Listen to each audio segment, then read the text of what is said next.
Hello guys!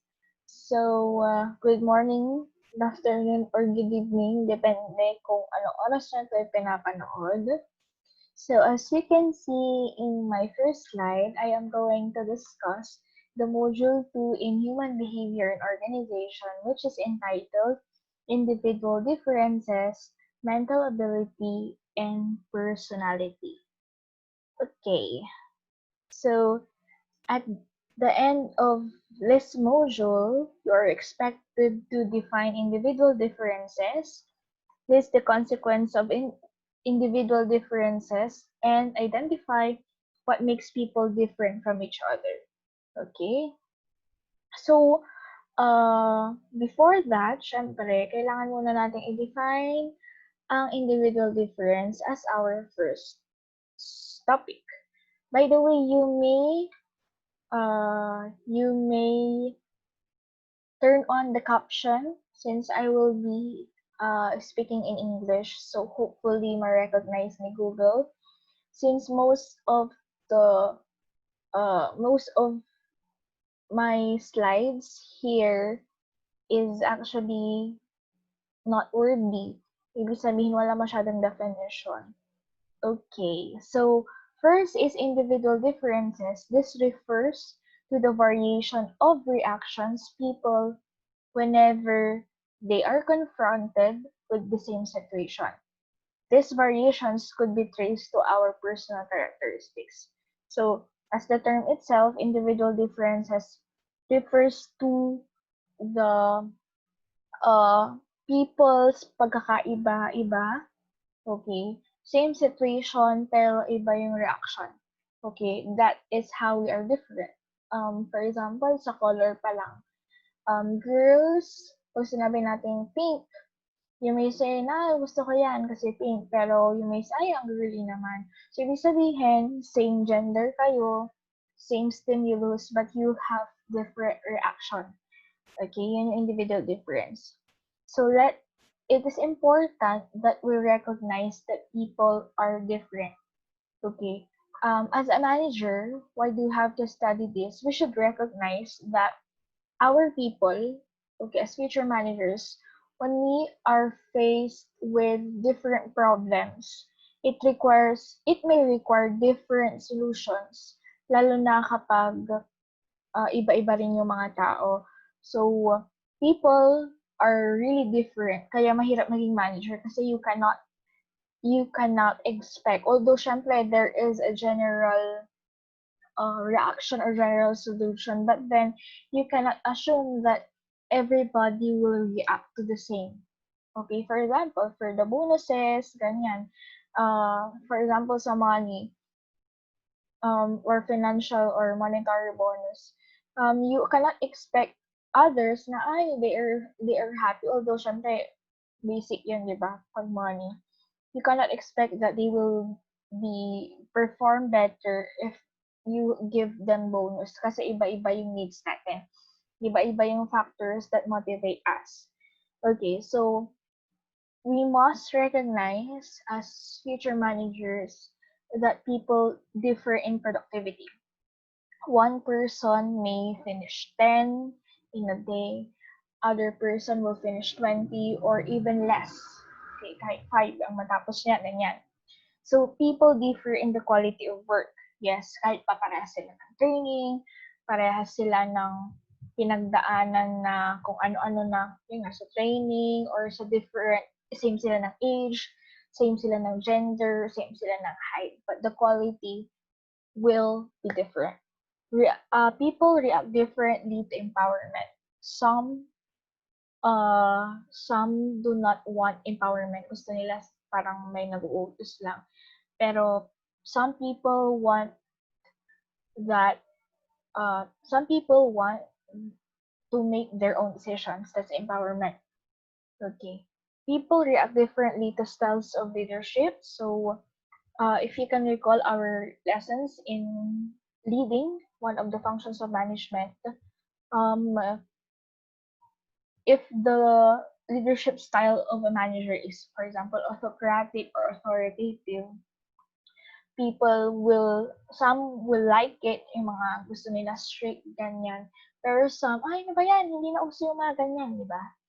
So, people differ in terms of need for contact with other people. Okay, some are extroverts, some are introverts, some want to work on their own, some want to work on a team. So people differ in terms of commitment and organization. Yes, that's right. The level of commitment, I think madi-discuss rin dito later on yon, yung the different types of commitment. Okay. And people differ in terms of level of self-esteem. Okay, some have high self-esteem, they have more confidence, some are have not, diba? Or some have lower self-esteem. Okay. So what makes people different from each other? So people will be different in terms of their demographics, aptitude and ability, and personality. Actually, isa-isahin natin siya. Okay, let us start with the first one, which is demographics. So, if you can remember again our lesson in Management 101, when we say demographics, it is or it refers to the characteristics of the people or the population, right? So, this um in here in this slide, sabi dito, we have three factors under demographics that people are different from each other. So first na dyan is the gender differences. So gender differences entails male and female in the workplace. It is influenced by both physical and emotional factors such as upbringing and capacity of employee to perform job duties. Siyempre, mula noon, di ba, we have this uh, bias towards men na dapat they have more strength than women, or some things some things that men can do, women cannot. So yung mga yun na merong mga gender differences, although syempre dapat hindi tayo bias towards gender. So ang ibig sabihin lang nito is different gender may have different reaction to the same situation. So the second one is generational and age-based differences. Okay, and we should recognize that this is a challenge to a leader in the workplace, since this is another form of diversity. What does this mean?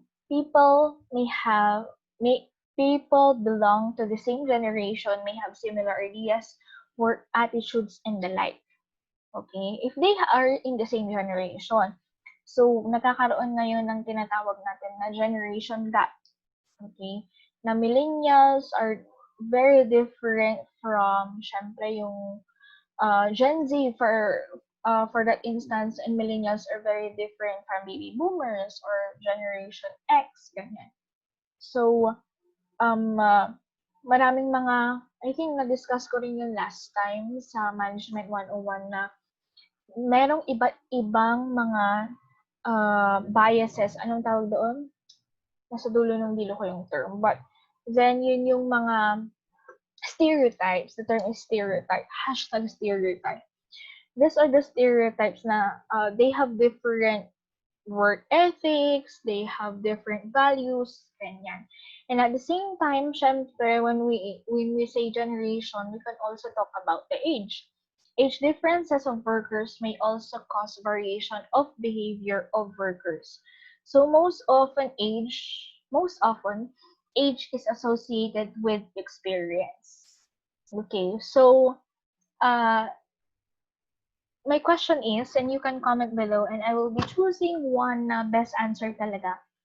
Do you think that older people, or syempre, sabi nga nila, it comes with age, are better in terms of workplace kaysa sa mga younger ones? Okay, if you were the manager, uh, will you hire an older on older person or the younger person. Okay? So yun, comment nyo below if you are the manager. And syempre, you should defend it. So I will be choosing one or two depends sa mga sagot. That is the bonus number 1. So most often nga, age is associated with experience. So 60-year-old employee says he has 40 years of work experience compared to 22-year-old with only 2 years experience. However, this may not be the case in this may not always be the case, but in general, we consider age and experience related. So, pwede nyo include yan sa inyong definition or pag-defend rather. So, the next one that our people are different with is sa culture. Okay. So, individuals may be different in their job performance and behavior because of their differences in culture. So, culture means, for example, Philippine culture, ilagay mo siya sa ibang country, maging iba yung reaction niya kasi iba yung kinalakihan niya. Or the foreigners naman na pupunta dito, iba rin yung magiging attitude niya, magiging behavior niya, ganyan, kasi iba yung culture na nakalakihan niya. So, culture refers to acquired knowledge and shared ways of thinking that people use to interpret experience among group of people or society. So with this definition, culture implies 2 dimensions. Although it's not written there, pero culture class ay merong dalawa. Okay, take note of this. Pwede itong social culture and organizational culture. Okay, so what is the difference between the two? Social culture class refers to the social environment of human-created beliefs, customs, knowledge, and practices that define a conventional behavior in society. So, ibig sabihin, it's human-created. So, social culture may be set by society, may be set in your family, may be set in your environment. Okay? So, ang pagkakaiba nito sa organizational culture as the term itself, it's a collection of values, beliefs, norms, and practices that is shared and guided among employees of an organization. So, employees of PSU may differ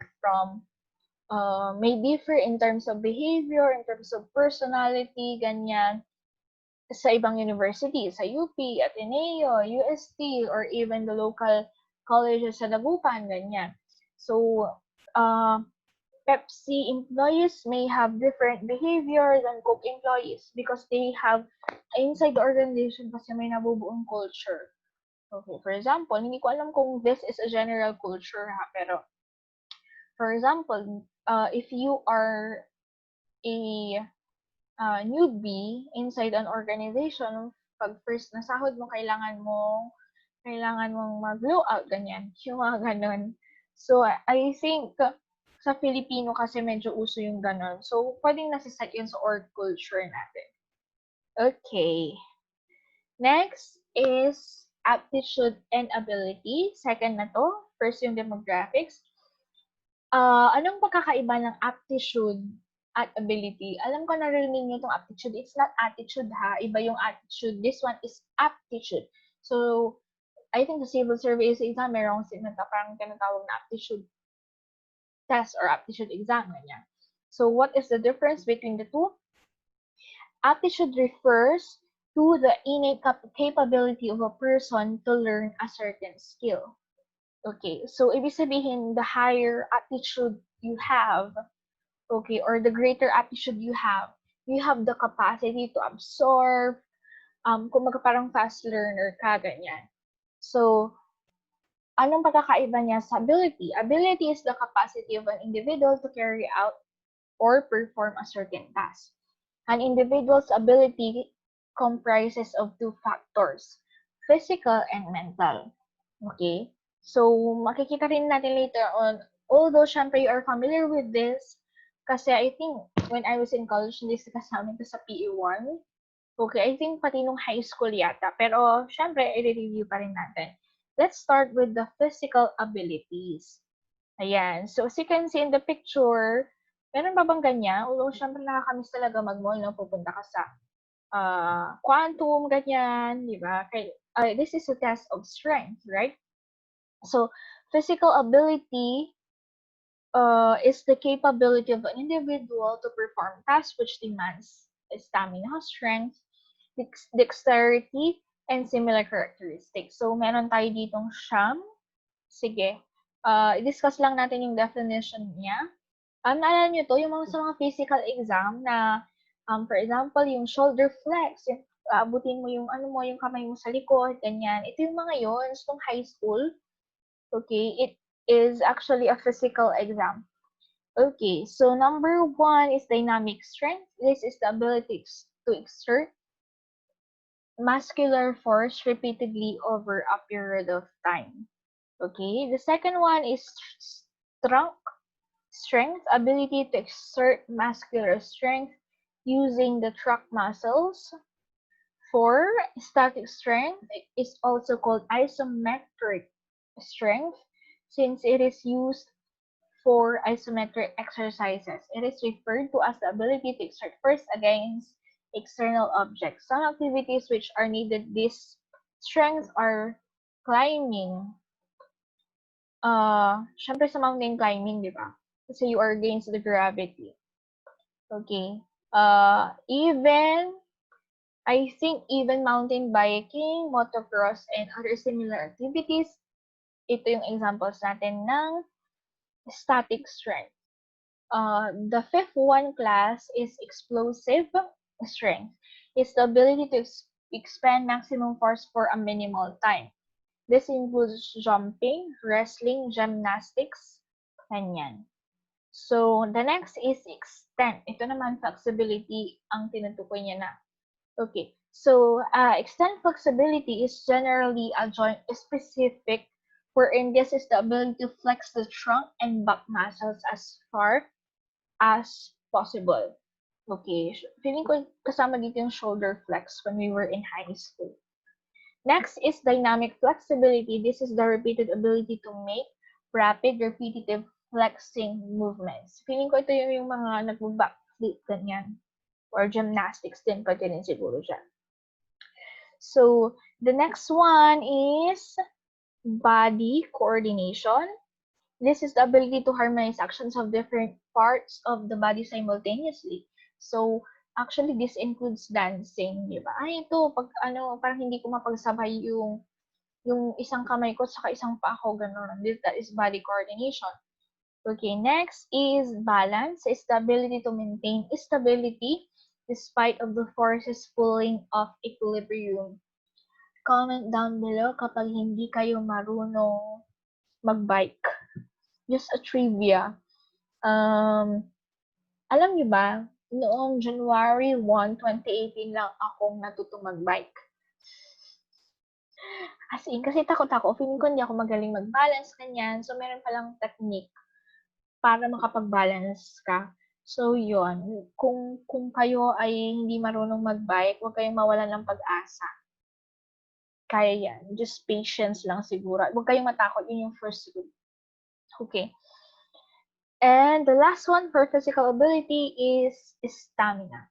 It's the ability to continue maximum effort requiring prolonged force. Okay. Stamina is ito yung patagalan. Usually sa mga nakikita ko sa PBBA, yung parang patagalan sila na tumayo doon sa pool, mga ganyan. Okay. So, the next one class, okay, is all about various theories of intelligence, but I will be cutting this video, okay, para mas madali ko siyang may upload. So, see you in the part 2 of this video. Bye! Bye for now. So, click nyo agad yung part 2 kasi upload ko rin kagad after nito.